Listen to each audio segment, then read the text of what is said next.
Hello, I'm Ericka Brandau with KAPOL and Contact Mission. As a Christian who is a scientist, some may wonder how I reconcile my belief in the scriptures and God and my scientific training in rational thinking. And there are a number of areas I can point to where I find really no insurmountable conflict between the God of the universe and the study of the world He has made for us. Everything God tells us about Himself is true, and He is unchanging if we believe His word. So it actually makes sense that the world would abide by generally understandable and logical principles and not overall randomness.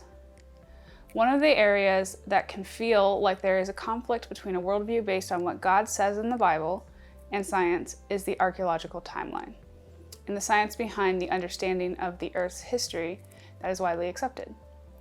And honestly, that alone is too wide of a topic to delve into with the time that we have.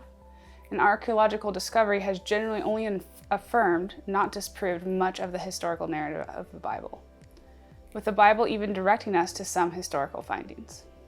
But today, since I'm a chemist, I wanted to focus on radiometric dating as used to identify the age of samples and the timeline of the Earth. Radio dating has really been touted for its ability to tell us when an item or a sediment layer belongs in the Earth's history. But did you know that the process of radio dating has a few assumptions in it? My view of the biblical timeline is not threatened by this scientific practice. To understand a bit about it and what is going on with radiometric dating, we need to know something about how nuclear decay works. Atoms are the basic unit of matter. Atoms of a given type of element essentially have the same number of protons and electrons, but can have differing number of neutrons. We call these differently weighted atoms isotopes. Again, thinking of carbon, we can look at two different carbon atoms, but one weigh more than the other due to having extra neutrons. The most common form of carbon has 6 protons and 6 neutrons and is called carbon-12, its weight from adding up the protons and neutrons. But another isotope of carbon that exists also has 6 protons, but with 8 neutrons, and this is called carbon-14. This different weight can affect the stability of an isotope, and an unstable isotope will decay into a different atom, generally by ejecting something from the atom's nucleus, its core, and this injection is what makes an isotope radioactive. We call the starting unstable isotope the parent isotope, and what the parent becomes after undergoing a nuclear decay is the daughter isotope. And what it spits out of the nucleus is one or more kinds of radiation. There is a measurable speed, which we call rate in science, of the decay for each unique isotope and decay that occurs.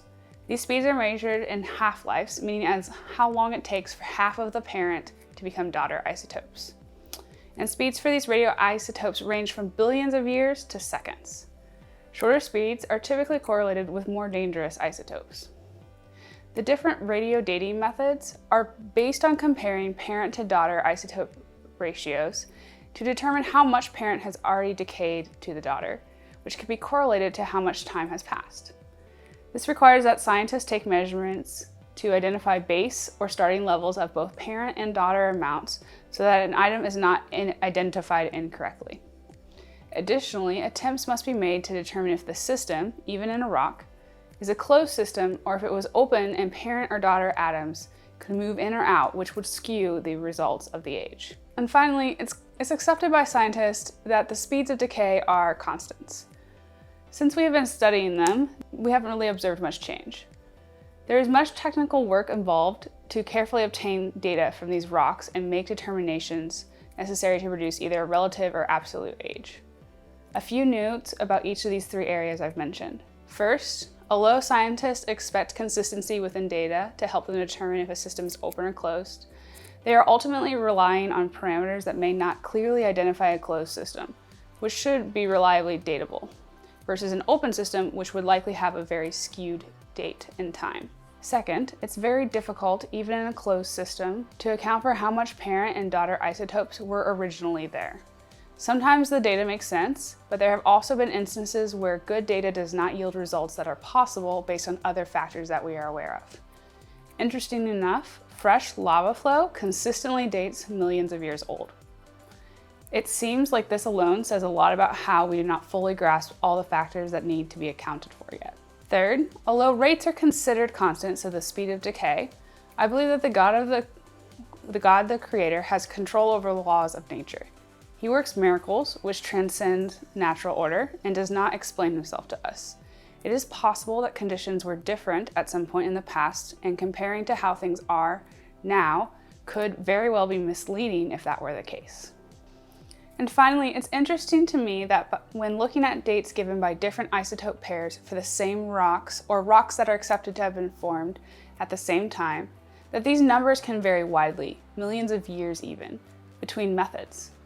This could be due to an open system or different processes of formation or exposure to magma and such, but it's really very difficult to account for all of this. Ultimately, I can trust that the work to account for all of the unknowns is good enough and use this as affirmation of my understanding of a biblical timeline. Or I can leave a question mark over some of the conclusions of radio dating and trust that my God, who controls nature and preserves his holy word to us, told me what I needed to know, and I do not find the efforts of man, no matter how valiant, in total undoubtable disproof against the creator of the world. So, can radioactive dating aid in our understanding of how long the process of decay took? Very possibly. Does radioactive dating operate in terms of absolute certainty? No, by no means. Again, I'm Ericka Brandau with KAPOL and Contact Mission.